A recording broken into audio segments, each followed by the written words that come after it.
नमस्कार, स्वागत है आपका घटना चक्र में। आपके साथ मैं हूं रेणु कैलाश। वाली घटना चक्र की शुरुआत करते हैं और बात सबसे पहले सुधींद्र कुलकर्णी के चेहरे पर कालिक पोते जाने के मामले में शिवसेना की जमकर आलोचना हो रही है, लेकिन शिवसेना इन आलोचनाओं से बेफिक्र दिख रही है। आज शिवसेना ने कुलकर्णी की तुलना कसाब से की तो शिवसेना प्रमुख उद्धव ठाकरे ने कुलकर्णी के कालिक पोतने वाले शिवसैनिकों का सम्मान किया।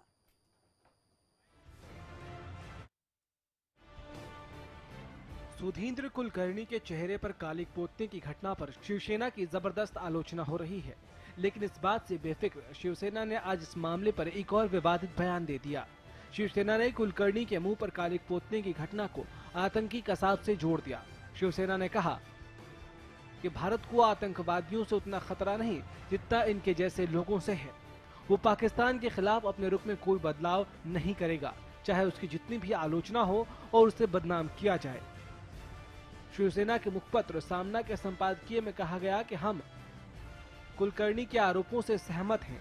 देशभक्त होना और देश की सुरक्षा करना महाराष्ट्र का काम है और हम अपना काम कर रहे हैं। देश की संप्रभुता के समक्ष वास्तविक खतरा उग्रवादियों या आतंकवादियों के कारण नहीं, बल्कि कुलकर्णी जैसे लोगों से ही है। शिवसेना की धमकी पर कांग्रेस ने बीजेपी पर पलटवार किया और शिवसेना को लोकतंत्र विरोधी बताया है। तो वहीं पाकिस्तान ने भारत में दिग्गज पाकिस्तानी हस्तियों के खिलाफ चलाई जा रही मुहिम पर चिंता व्यक्त की है और कहा कि यह सुनिश्चित किए जाने की आवश्यकता है कि इस प्रकार की घटनाएं दोबारा नहीं हो। पाकिस्तान के इस मुद्दे में कूदने से मामला अब और राजनीतिक रंग लेने लगा है। गुजरात के बर्खास्त आईपीएस अफसर संजीव भट्ट को सुप्रीम कोर्ट से झटका लगा है। सुप्रीम कोर्ट ने संजीव भट्ट की उस अर्जी को खारिज कर दिया जिसमें उन्होंने गुजरात के 2002 दंगों में बीजेपी अध्यक्ष अमित शाह और एस गुरुमूर्ति को पार्टी बनाने की अपील की थी। गुजरात के बर्खास्त आईपीएस अफसर संजीव भट्ट को सुप्रीम कोर्ट से झटका लगा है। सुप्रीम कोर्ट ने संजीव भट्ट की उस अर्जी को खारिज कर दिया जिसमें उन्होंने गुजरात के 2002 दंगों में बीजेपी अध्यक्ष अमित शाह और एस गुरुमूर्ति को पार्टी बनाने की अपील की थी। संजीव भट्ट ने सुप्रीम कोर्ट से अपील की थी 2002 के दंगों के दौरान सरकारी मशीनरी के दुरुपयोग और बीजेपी और आरएसएस के नेताओं की भूमिका की एसआईटी जांच होनी चाहिए। भट्ट की इस अपील का विरोध करते हुए गुजरात सरकार ने अदालत में कहा कि दंगों की जांच कर रही एसआईटी ने अपनी जांच में ये माना है कि संजीव भट्ट 27 फरवरी 2002 को सीएम निवास में हुई जिस बैठक में मौजूद रहने का दावा करते हैं, उस बैठक का वो हिस्सा थे ही नहीं, इसीलिए उनकी अर्जी में कोई दम नहीं है। हालांकि सुप्रीम कोर्ट ने भट्ट की इस अर्जी को तो खारिज कर दिया, लेकिन गुजरात के पूर्व एडवोकेट जनरल तुषार मेहता की ईमेल हैक करने के मामले में कार्रवाई करने की अनुमति दे दी है। भट्ट ने अपनी अर्जी में सुप्रीम कोर्ट से अपील की थी कि तुषार मेहता के ईमेल सीरीज की एसआईटी जांच कराई जाए जिसमें उन्होंने इंसाफ को कुचलने की साजिशें की थी। उधर बिहार शरीफ में अजय देवगन की रैली में आज जमकर हंगामा मचा। देवगन की रैली में न आने की खबर से भीड़ ने जमकर बवाल मचाया, जिसके बाद पुलिस को लाठीचार्ज तक करना पड़ा। रैलियों में सेलिब्रिटियों को बुलाकर भीड़ जुटाने का रिवाज पुराना है, लेकिन जब सेलिब्रिटी नहीं पहुंचते तो प्रशासन को कितनी दिक्कतें उठानी पड़ती हैं, यह आज देखने को मिला। बिहार के बिहार शरीफ में बॉलीवुड अभिनेता अजय देवगन की रैली में जमकर हंगामा हुआ। बिहार विधानसभा चुनाव में बीजेपी के पक्ष में प्रचार करने के लिए बॉलीवुड अभिनेता अजय देवगन आज बिहार शरीफ आने वाले थे, लेकिन कार्यक्रम स्थल पर पहुंचने से पहले ही उनकी सभा में जमकर कुर्सियां चली, जिसमें 40 से 50 लोगों के घायल होने की खबर है। इस घटना की सूचना मिलते ही अजय देवगन कार्यक्रम में शामिल हुए बगैर ही लौट गए। फिर क्या था, अजय देवगन के लौटने की सूचना मिलते ही बेकाबू भीड़ और ज्यादा आक्रामक हो गई। मामला इतना बढ़ गया कि पुलिस को लाठीचार्ज तक करना पड़ा, जिसमें कई लोग घायल भी हो गए। इसके बाद भीड़ ने भी पुलिस वालों पर हमला बोलते हुए पथराव शुरू कर दिया, जिसमें कई पुलिसकर्मी घायल हो गए। अजय देवगन ने इस घटना का जिक्र अपने ट्विटर अकाउंट पर किया और बिहार शरीफ और नालंदा रैली में नहीं पहुंच पाने की वजह से माफी भी मांगी।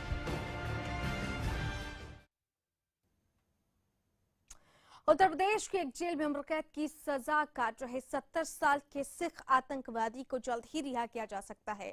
25 साल से जेल में बंद वरयाम सिंह के अच्छे बर्ताव को देखते हुए गृह मंत्री राजनाथ सिंह ने उनकी रिहाई को मंजूरी दे दी है। उत्तर प्रदेश की एक जेल में उम्र कैद की सजा काट रहे 70 साल के सिख आतंकवादी को जल्द ही रिहा किया जा सकता है। 25 साल से जेल में बंद वरयाम सिंह के अच्छे बर्ताव को देखते हुए गृह मंत्री राजनाथ सिंह ने उनकी रिहाई को मंजूरी दे दी है। अलग देश खालिस्तान की मांग करने वाले आंदोलन में वरयाम सिंह और उसके जैसे कई लोगों को 90 के दशक में जेल में डाल दिया गया था। सिख समुदाय लंबे समय से पंजाब शासित अकाली दल पार्टी पर आरोप लगा रही थी कि वो अपने सहयोगी दल बीजेपी को इन आतंकियों को रिहा करने के लिए मना नहीं पा रही है। फिलहाल वरयाम सिंह उत्तर प्रदेश के बरेली जेल में बंद है। 1990 में गिरफ्तारी के 5 साल बाद उसे टाडा के तहत अपराधी घोषित कर दिया गया था। सूत्रों के मुताबिक गृह मंत्रालय ने इस बात की तरफ ध्यान दिया कि 25 साल तक वरयाम एक बार भी पैरोल पर नहीं रहे। उसका रिकॉर्ड भी एकदम साफ रहा। उसकी रिहाई की सिफारिश उत्तर प्रदेश सरकार ने भी की थी, जिसमें वरयाम की उम्र का तकाजा दिया गया था। उत्तर प्रदेश के सहारनपुर में जन्मे वरयाम सिंह उन 13 सिख कैदियों में से एक है जिनकी रिहाई की मांग पंजाब सरकार कर रही है। और इधर सीरिया में रूस के दूतावास पर आज रॉकेट से हमला किया गया। यह हमला तब हुआ जब करीब 300 लोग सीरिया में रूस के हवाई हमलों के समर्थन में रैली कर रहे थे। सीरिया की राजधानी दमिश्क में रूस के दूतावास पर आज 2 रॉकेट दागे गए। यह हमला तब हुआ जब करीब 300 लोग सीरिया में रूस के हवाई हमलों के समर्थन में रैली कर रहे थे। हमले के बाद अफरा तफरी मच गई। रैली के लिए इकट्ठा हुए लोग सीरिया के थे, जो रूस को इस रैली के जरिए शुक्रिया कहने आए थे। शुरुआती जानकारी के मुताबिक किसी के मारे जाने की खबर नहीं है। सीरिया में विद्रोही लड़ाके पहले भी रूसी दूतावास को निशाना बना चुके हैं। रूस ने सीरिया में विद्रोही लड़ाकों पर 30 सितंबर से ही हवाई हमले शुरू किए थे। वहां काम कर रहे मानवाधिकार संगठन के मुताबिक हमला पूर्व की ओर से किया गया। इस इलाके पर विद्रोहियों का कब्जा है। इससे पहले 21 सितंबर को ही रूस ने अपने दूतावास पर हुए हमले के बाद ठोस कार्रवाई की मांग की थी। और पाकिस्तान अब अमेरिका में भारत की शिकायत लेकर जाएगा। साथ ही अमेरिका के राष्ट्रपति ओबामा को भारत के खिलाफ डोजियर सौंपेगा, जो उसने यूएन अध्यक्ष बान की मून को दिया था।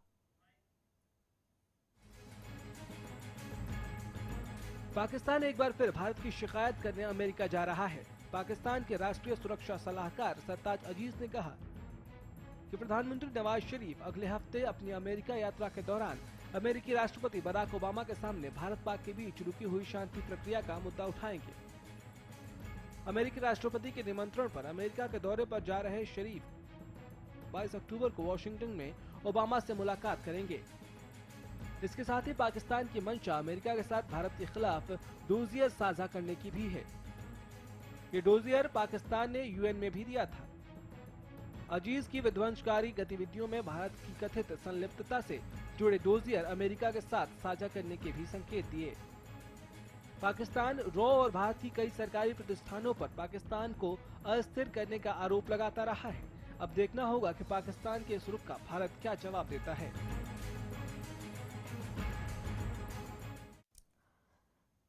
और 14 अक्टूबर को देश के सभी मेडिकल स्टोर्स बंद रहेंगे। देश भर की मेडिकल एसोसिएशंस ने दवाइयों की ऑनलाइन बिक्री के खिलाफ एक दिन की हड़ताल का ऐलान कर दिया है। देश भर में दवाइयों की ऑनलाइन बिक्री पर रोक लगाने की मांग को लेकर All India Organisation of Chemist and Druggist यानी AIOCD की ओर से 14 अक्टूबर यानी कल से हड़ताल का ऐलान किया गया है, जिसके तहत सभी मेडिकल स्टोर्स बंद रहेंगे। इस हड़ताल में देश भर के केमिस्ट एसोसिएशन शामिल होंगे। हालांकि आपातकाल के लिए कुछ अस्पतालों में मेडिकल स्टोर्स खुले रहेंगे। हरियाणा में भी इस हड़ताल का गहरा असर दिख सकता है। दरअसल दवा विक्रेता केंद्र सरकार के नए फार्मेसी कानून के विरोध में हैं, जिसके तहत दवाइयों की ऑनलाइन बिक्री का विरोध किया जा रहा है। हड़ताल की वजह है, दवा विक्रेताओं के मुताबिक ऑनलाइन दवाइयों की बिक्री से दवाइयों की बिक्री पर किसी का नियंत्रण नहीं रह जाएगा। इससे मरीजों की जान को खतरा हो सकता है। इससे स्टोर चलाने वालों के बिजनेस पर असर पड़ेगा। दवाइयों की ऑनलाइन बिक्री से नशीली दवाओं तक पहुंच आसान हो जाएगी। एसोसिएशन ने लाइसेंस के लिए फार्मासिस्ट की अनिवार्यता संबंधी नियम खत्म करने की मांग की है। हड़ताल हुई तो मरीजों को काफी दिक्कतों का सामना करना पड़ सकता है। अब जरूरी है कि सरकार कोई बीच का रास्ता निकाले, जिससे मरीजों को होने वाली मुसीबत को टाला जा सके। Bureau report, Haryana news. चलिए फिलहाल वक्त एक छोटे से ब्रेक का, जल्द लौट रहे घटना चक्र के साथ।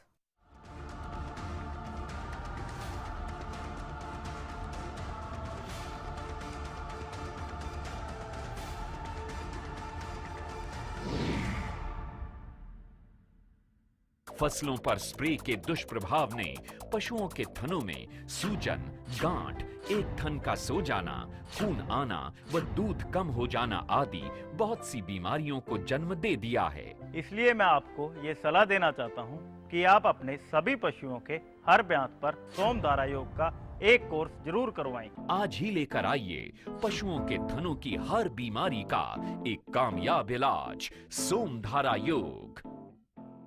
सरकारी नौकरी मिलती नहीं या आप लेते नहीं, बेरोजगार रहने के दो कारण हैं।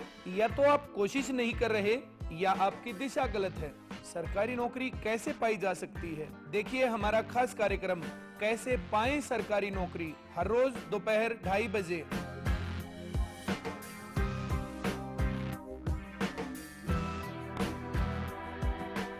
क्या आपका पशु बार बार फूल दिखाता है और बार बार फिर रहा है? इसका मतलब है कि उसका गर्भाशय कमजोर है। इसके लिए अपने पशु को दें गोधन आयुर्वेदिक औषधि, जिसमें है अबरक, लौह व वंग भस्म, जो दे आपके पशु के गर्भाशय को ताकत, जिससे पशु में फूल या पाछा दिखाने की समस्या दूर होती है और पशु स्वस्थ बच्चे को जन्म देता है। गोधन का पूरा कोर्स, एक विश्वसनीय औषधि।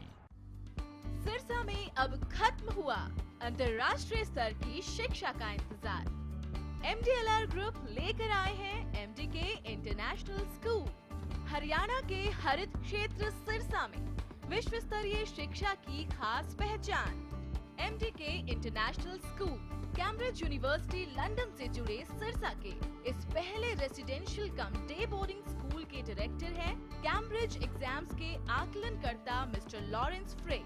विश्व स्तरीय शिक्षा के साथ MDK स्कूल में है एयर कंडीशन कैंपस और दूसरी आधुनिक जरूरी सुविधाएं, पुस्तकों से परिपूर्ण लाइब्रेरी और एक स्पेशियस कैफेटेरिया, जिसमें बच्चों के लिए मिलेगा हेल्दी खाना।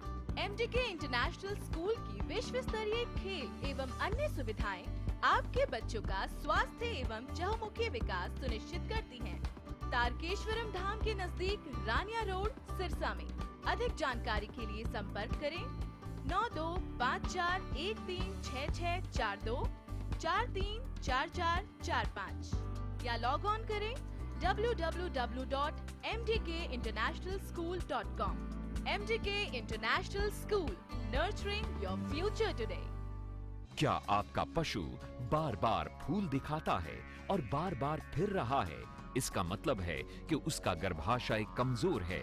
इसके लिए अपने पशु को दें गोधन आयुर्वेदिक औषधि, जिसमें है अबरक, लौह व वंग भस्म, जो दे आपके पशु के गर्भाशय को ताकत, जिससे पशु में फूल या पाछा दिखाने की समस्या दूर होती है और पशु स्वस्थ बच्चे को जन्म देता है। गोधन का पूरा कोर्स, एक विश्वसनीय औषधि। सिरसा में अब खत्म हुआ अंतर्राष्ट्रीय स्तर की शिक्षा का इंतजार। MDLR ग्रुप लेकर आए हैं MDK इंटरनेशनल स्कूल। हरियाणा के हरित क्षेत्र सिरसा में विश्व स्तरीय शिक्षा की खास पहचान। MDK international school Cambridge university London से जुड़े सिरसा के इस पहले रेसिडेंशियल कम डे बोर्डिंग स्कूल के डायरेक्टर हैं कैम्ब्रिज एग्जाम्स के आकलनकर्ता मिस्टर लॉरेंस फ्रे। विश्व स्तरीय शिक्षा के साथ MDK स्कूल में है एयर कंडीशन कैंपस और दूसरी आधुनिक जरूरी सुविधाएं, पुस्तकों से परिपूर्ण लाइब्रेरी और एक स्पेशियस कैफेटेरिया, जिसमें बच्चों के लिए मिलेगा हेल्दी खाना। MDK इंटरनेशनल स्कूल की विश्व स्तरीय खेल एवं अन्य सुविधाएं आपके बच्चों का स्वास्थ्य एवं चहुमुखी विकास सुनिश्चित करती हैं। तारकेश्वरम धाम के नजदीक रानिया रोड, सिरसा में। अधिक जानकारी के लिए संपर्क करें 9254136642 434445 या लॉग ऑन करें www.mdkinternationalschool.com। MDK international school, nurturing your future today. ब्याने के तुरंत बाद अपने हर पशु को खिलाएं गुलकंद रसायन, जो करे पशु के गर्भाशय की पूरी सफाई, जिससे पशु बने हृष्ट पुष्ट व बनाए दूध ज्यादा। गुलकंद रसायन जेर व मैल गिराने में सहायक है। जी हाँ, हरिसंस फार्मास्यूटिकल्स का गुलकंद रसायन जेर गिराने व गर्भाशय की सफाई के लिए अब पशु को गुलकंद नहीं, गुलकंद रसायन खिलाएं। सरकारी नौकरी मिलती नहीं या आप लेते नहीं, बेरोजगार रहने के दो कारण हैं। या तो आप कोशिश नहीं कर रहे या आपकी दिशा गलत है। सरकारी नौकरी कैसे पाई जा सकती है, देखिए हमारा खास कार्यक्रम कैसे पाएं सरकारी नौकरी, हर रोज दोपहर 2:30 बजे।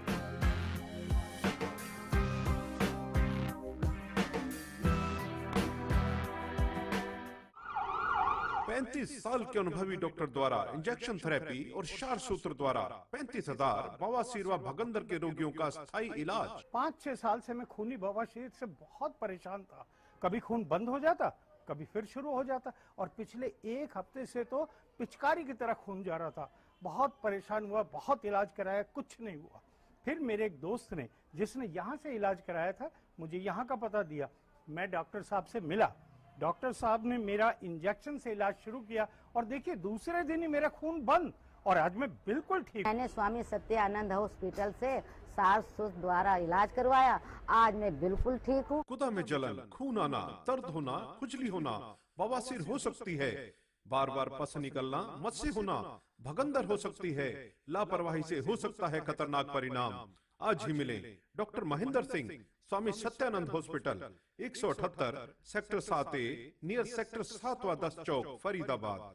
फोन 221-6400 और 989-11-23092। क्या आपका पशु बार बार फूल दिखाता है और बार बार फिर रहा है? इसका मतलब है कि उसका गर्भाशय कमजोर है।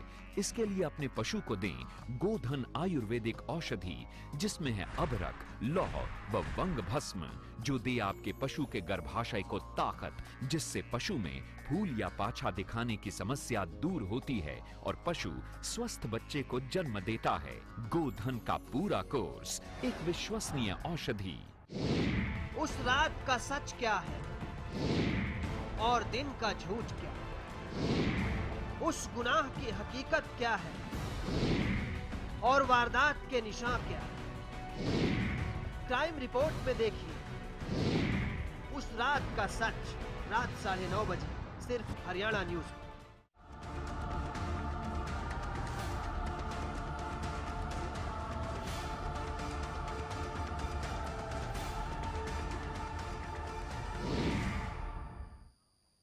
ब्रेक के बाद एक बार फिर से आपका स्वागत है। घटना चक्र में आगे बढ़ते हैं। बाद पंजाब में फसलों की बर्बादी के मुद्दे को लेकर आंदोलन कर रहे किसानों ने आज अपना आंदोलन खत्म कर दिया है। आंदोलन की वजह से कई ट्रेनें रद्द हो गई। आज भी रेलवे ने 80 ट्रेनों को रद्द कर दिया था।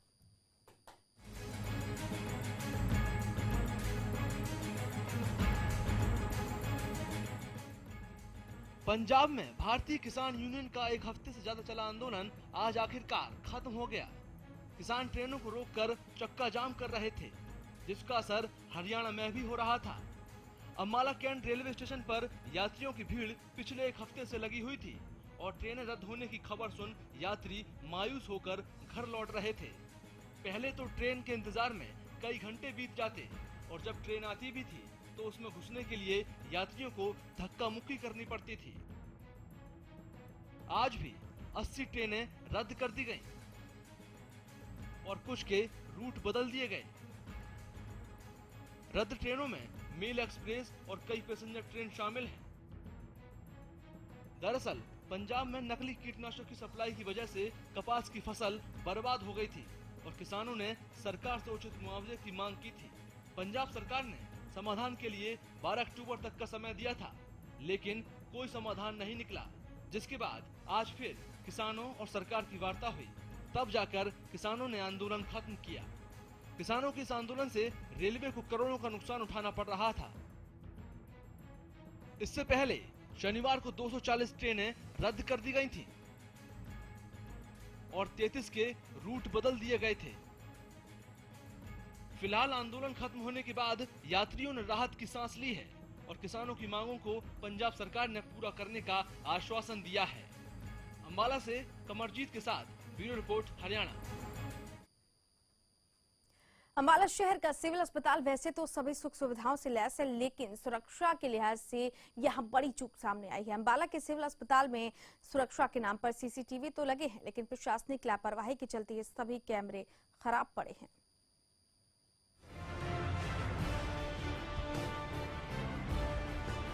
यह है अंबाला शहर का सिविल अस्पताल, जहां अधिकारियों की लापरवाही अस्पताल की सुरक्षा में सेंध लगाने का काम कर रही है।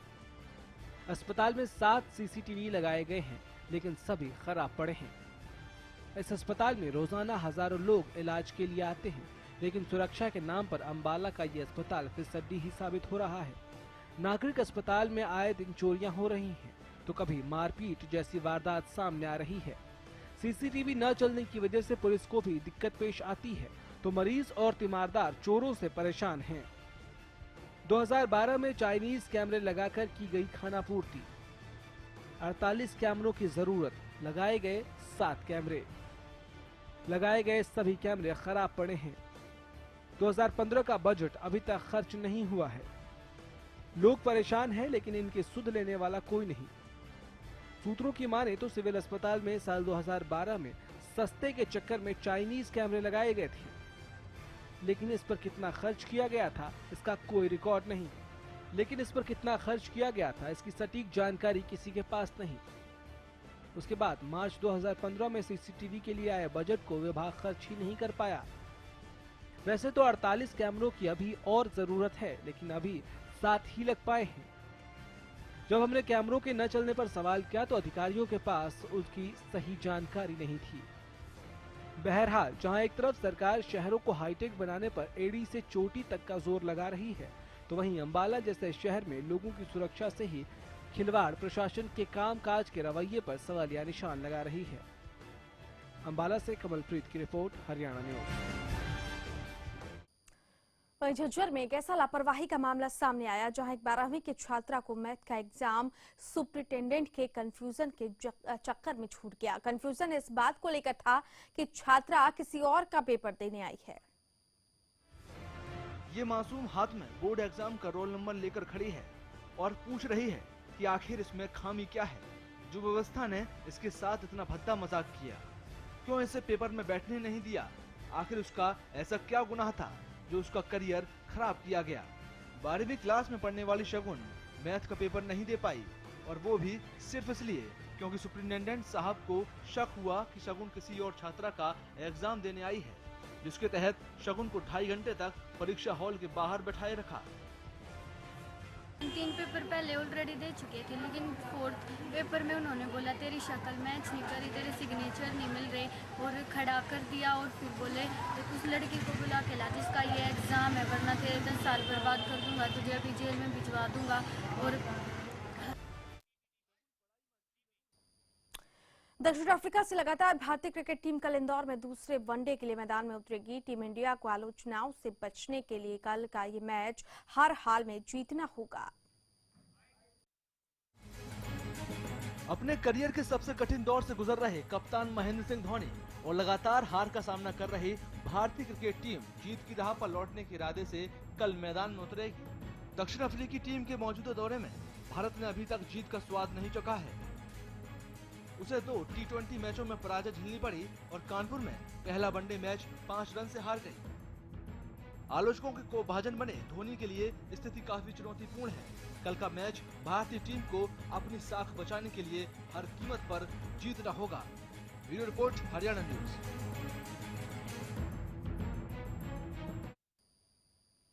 और हिंदी फिल्म इंडस्ट्री के दादा मुनि यानी अशोक कुमार का जन्मदिन है। 6 दशक तक अशोक कुमार ने दर्शकों के दिलों पर खूब राज किया था। हिंदी फिल्म इंडस्ट्री में 6 दशक तक दर्शकों के दिल पर राज करने वाले अशोक कुमार का आज जन्मदिन है, जिन्हें आज पूरे बॉलीवुड ने याद किया। अशोक कुमार की पहली फिल्म जीवन नैया उन्हें लीड हीरो के बीमार होने पर मिली थी। इसके बाद उन्होंने कई सुपरहिट फिल्में दी। अशोक कुमार सर्वश्रेष्ठ अभिनेता के फिल्म फेयर पुरस्कार से भी नवाजे गए और 1988 में हिंदी सिनेमा के सर्वोच्च सम्मान दादा साहब फाल्के अवार्ड से भी अशोक कुमार को सम्मानित किया गया। अशोक कुमार बॉलीवुड में दादा मुनि के नाम से मशहूर थे। Bureau report, Haryana news. चलिए इसी के साथ घटना चक्र में फिलहाल इतना है, लेकिन प्रदेश की तमाम बड़ी और अहम खबरों के लिए देखते रहिए हरियाणा न्यूज। नमस्कार।